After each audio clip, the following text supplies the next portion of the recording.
Mutton बनाने का ये तरीका आपको हर दिन मजबूर कर देगा इस तरीके का मटन बनाने के लिए।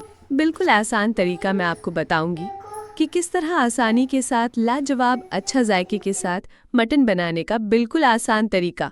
1 किलो मटन के लिए हमने इतने सारे सामान लिए हैं जिसे आप देख सकते हैं। आप इसको पहचान भी सकते हैं कि क्या क्या चीज़ है। आप देखेंगे तो आपको अंदाज़ा भी हो जाएगा कि 1 किलो मटन के अंदर हमने कितना कितना मसाले का यूज़ किया है। जैसे जैसे मैं कर रही हूँ इस स्टेप को फॉलो करके आप एक बेहतरीन जायकेदार मटन बना सकते हैं। जो भी मसाले का लिस्ट है वो आपको स्क्रीन पर शो हो रहा होगा।